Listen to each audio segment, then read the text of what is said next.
I am in charge of my thoughts. So if you also find yourself to get stuck in the loop of your own thoughts, then this affirmation is for you. Sometimes we overthink a lot, और ये जो overthinking होती है ये कई बार बढ़ते बढ़ते हमारे माइंड को कैप्चर कर लेती है, हमारे थॉट्स को कैप्चर कर लेती है, जिसकी वजह से ये बहुत ज़्यादा ज़रूरी है कि अगर आप अपनी सोच को, अपने थॉट्स को एक डीपर लेवल पर एग्जामिन करना चाहते हैं कि आप क्या सोचते हैं, कैसा सोचते हैं। इनफैक्ट कई बार लोग ओवरथिंकिंग के चक्कर में चीज़ों को एग्जैजरेट कर लेते हैं, और कई बार उसकी वजह से आपकी लाइफ में बहुत सारे ऐसे इश्यूज होते हैं जिनका असर आपके पर्सनल और प्रोफेशनल लाइफ पर पड़ना शुरू हो जाता है। सो बहुत इम्पॉर्टेंट है कि आप इसे समझें, एक्नॉलेज करें और आप अपने थॉट्स का चार्ज खुद ले लें। सो इसीलिए इस अफर्मेशन को प्रैक्टिस करना डेली बहुत इंपॉर्टेंट है, that I am in charge of my own thoughts. So start practising it daily in the morning and in the evening, in the late evening 5 minutes। A very warm welcome, बहुत स्वागत है आप सभी का। This is the 9th video of the monthly series. धनु राशि वाले लोगों के लिए वीडियो रहेगा। अपना मून साइन फॉलो कीजिएगा। मून साइन आप जानते हैं कि कैसे आप समझ सकते हैं, आपके चार्ट में जहाँ चंद्रमा बैठा है वही आपका मून साइन है। So now coming back to your chart, Sagittarians के लिए जो चार्ट है इस महीने का, उसमें राहु, सूर्य और शुक्र का जो कंजंक्ट है वो हो रहा है 4th हाउस में। शनि मंगल आपके तृतीय भाव में यानी कि पराक्रम भाव में है, वहीं पर केतु दशम भाव में विराजमान रहेंगे। बुध और बृहस्पति जो है वो रहेंगे 5th हाउस में। अब इसी के साथ साथ अगर मैं सबसे पहले बात करूं आप लोगों के लिए कार्यक्षेत्र की, कार्यक्षेत्र कैसे प्रभावित होगा, तो करियर के दृष्टिकोण से ये महीना थोड़ा सा उतार चढ़ाव लेकर के ज़रूर आएगा, क्योंकि महीने की शुरुआत में ही केतु जो है वो आपके दशम भाव में बैठे हुए हैं, और यहाँ पर बैठ करके आपके मन में भटकाव लेकर के आएंगे। बार बार आप सोचेंगे भाई अभी ये कर लूँ, अब वो कर लूँ। तो इस तरीके की जो एक डाउट वाली सिचुएशन है आपके काम को लेकर के, वो बार बार आ सकती है। दूसरी बात, किसी भी तरीके से आप कोई नया काम अगर शुरू करने के बारे में सोच रहे हैं, अगर मैं जॉब प्रॉस्पेक्ट्स की बात करूं तो नई जॉब या नई नौकरी किसी के साथ जुड़ करके कोई कार्य करना, वहाँ पर भी भटकाव दिखाई देगा बार बार, बिकॉज एक तरीके का सेटिस्फैक्शन आपके काम में आपको नहीं मिल पाएगा, क्योंकि केतु यहाँ पर बैठे हुए हैं इस महीने के अंदर। क्योंकि नौकरी में आप लोगों को, अगर आप किसी नौकरी की नई शुरुआत करने जा रहे हैं तो वहाँ पर सावधान रहने की ज़रूरत है। महीने की शुरुआत में ही आप देखेंगे राहु, सूर्य और शुक्र चतुर्थ भाव में बैठ करके आपके दशम भाव को देखेंगे। यहाँ से कार्यक्षेत्र में कई सारी समस्याएं आ सकती हैं, कई सारी चुनौतियों का सामना आपको करना पड़ सकता है। तो इनिशियल फेज़ जो रहेगा यहाँ पर आपको हर एक कदम बहुत सोच समझ कर चलने की ज़रूरत है। 6th और 11th हाउस के लॉर्ड शुक्र जो हैं चतुर्थ भाव में बैठे हैं, जिसकी वजह से नौकरी में आप जो भी अभी तक प्रयास कर रहे थे वहाँ से एक बेहतर परिणाम, एक बेहतर योग तो आपको मिलेगा, लेकिन डिलेज दिखाई देते हैं, क्योंकि शुक्र राहु और सूर्य के साथ भी बैठे हैं। इस अवधि के अंदर आप देखेंगे कार्यक्षेत्र में आगे बढ़ने के मौके तो मिलेंगे, लेकिन काफ़ी हद तक कुछ लोग आपके आसपास ऐसे हो सकते हैं जो कि आपको बैकफुट पे डालने की कोशिश करेंगे। तो कई सारे ऐसे आसपास के लोगों से सावधान रहना है, अपने शत्रुओं से सावधान रहना है, खासतौर पे ऐसे राइवल से जो कि आपके कॉम्पिटिटर्स हैं।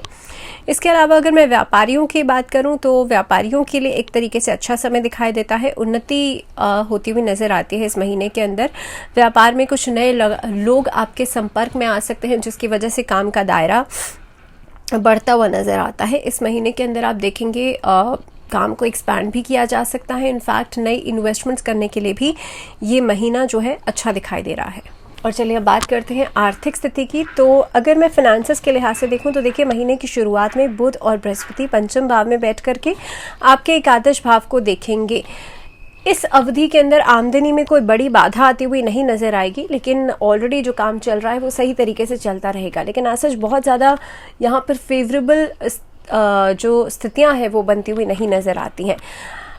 इसके अलावा चौथे भाव में राहु, शुक्र और सूर्य, इनका प्रभाव क्योंकि आपके लिए कामकाज में ऑलरेडी समस्याएं लेकर के आएगा, तो काम में कुछ ऑब्स्टैकल्स या काम में कुछ परेशानियां आ सकती हैं। इस अवधि में व्यय जो है वो बढ़ता हुआ नज़र आता है। 23 अप्रैल को मंगल ट्रांजिट कर जाएंगे और मंगल भी आपके चतुर्थ भाव में आ जाएंगे। यहाँ से बैठ कर के एकादश भाव पर दृष्टि डालेंगे, जिसकी वजह से 23 अप्रैल के बाद आपकी जो आमदनी है वो बेहतर हो सकती है। मेष राशि के सूर्य 13 अप्रैल से पंचम भाव में आकर के आपकी आमदनी में बेहतर नया रास्ता जो है वो खोल सकते हैं। तो लगभग सेकेंड वीक के बाद आपके लिए स्थितियों में सुधार होना शुरू होगा। सरकारी क्षेत्र से जो लोग जुड़े हुए हैं वहाँ से लाभ हो सकता है। इस अवधि में व्यापारियों के लिए बहुत हद तक बेहतर डील्स आप लोग फाइनलाइज कर सकते हैं, जहां से आपको आर्थिक लाभ होता हुआ नजर आता है। तो अगर इन ऑल में बात करूं तो आर्थिक स्थिति आपके लिए धीरे धीरे करके बेहतर होगी, लगभग सेकेंड वीक के बाद बेहतर होगी। स्वास्थ्य के नज़रिए से देखा जाए तो देखिए महीना भी उतार चढ़ाव भरा रहेगा। तीसरे भाव में मंगल और शनि का प्रभाव, चतुर्थ भाव में राहु सूर्य शुक्र का प्रभाव होने की वजह से आपको सावधानी तो बरतनी पड़ेगी। इस अवधि के अंदर आप देखेंगे गले में समस्या हो सकती है, नेक की प्रॉब्लम हो सकती है, कंधों में दिक्कत हो सकती है, शोल्डर में इश्यूज आ सकते हैं, नेक से जुड़ा हुआ कोई इशू आपको परेशान कर सकता है, यानी कि सर्वाइकल, इस तरह की समस्याएं जो हैं आपके लिए परेशानी का कारण बन सकती हैं। इस अवधि के अंदर आपका जो राइट ईयर है वो प्रभावित हो सकता है, तो ईएनटी में कहीं ना कहीं पे प्रॉब्लम नज़र आती है। इस अवधि के अंदर चतुर्थ भाव और ख़ास तौर पे अगर मैं बात करूं सूर्य और राहु का प्रभाव क्योंकि फोर्थ हाउस पर है, तो पूरे महीने में ही आप कोलेस्ट्रॉल, हार्ट इश्यूज, इनसे थोड़ा सा सावधानी बरतिएगा। छोटी से छोटी प्रॉब्लम को भी हल्के में नहीं लीजिएगा। जब मंगल थर्ड हाउस में से निकल जाएंगे तो वहाँ पर जब शनि बचेंगे अकेले, तब वो धीरे धीरे करके आपकी सेहत में बेहतरी करना शुरू करेंगे। अगर रिलेशनशिप्स के लिहाज से देखा जाए तो पूरा महीना आप लोगों के लिए अनुकूल रहने वाला है। बुध और बृहस्पति का प्रभाव आपके लव रिलेशनशिप्स को बेहतर करेगा। वहीं पर अगर मैं दाम्पत्य जीवन की बात करूं तो यहाँ पर देखिए एक दूसरे के साथ आप बेहतर तालमेल बनाने में सक्षम रहेंगे। 13 अप्रैल के बाद जब सूर्य अपनी उच्च की राशि मेष में प्रवेश कर जाएंगे, जिसका आपके पंचम भाव पर प्रभाव दिखाई देता है। उससे पहले बुध चतुर्थ भाव में वापस लौट जाएंगे, तो कहीं ना कहीं पे बृहस्पति और सूर्य के प्रभाव से आपके लिए ऐसे योग बन सकते हैं कि आपकी किसी से शादी पक्की हो सकती है। आप किसी के साथ लव रिलेशनशिप में थे और जो लोग ऑलरेडी दाम्पत्य जीवन में हैं, उनके लिए आपस में एक तालमेल बेहतर बनता हुआ नज़र आता है। पुराने डिस्प्यूट्स इस अवधि में सॉल्व हो सकते हैं। तो कुल मिलाकर के समय जो है वो अच्छा रहेगा। इस अवधि के अंदर अगर मैं पारिवारिक जीवन की बात करूं तो यहाँ पर उतार चढ़ाव दिखाई देता है। दूसरे भाव के स्वामी शनि जो हैं कुंडली के थर्ड हाउस में बैठेंगे मंगल के साथ। प्रॉपर्टी को लेकर के डिस्प्यूट्स हो सकते हैं, आपसी संबंधों में बातचीत में डिस्प्यूट्स हो सकते हैं। इस अवधि के अंदर वाणी को लेकर के जो समस्या है वो आ सकती है। आपने किसी से कुछ कह दिया, सामने वाले को बात अच्छी नहीं लगी, तो उस बात पे बातें जो है वो लंबी खिंच सकती है।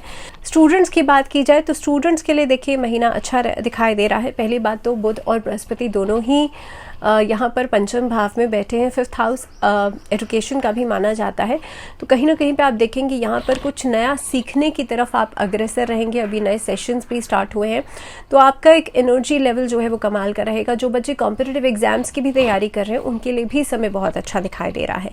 इस अवधि में क्या रेमेडीज़ आप लोग कर सकते हैं, तो सबसे पहली बात तो ये है कि देखिए वृक्षारोपण करना इस महीने में बहुत ही अच्छा रहेगा।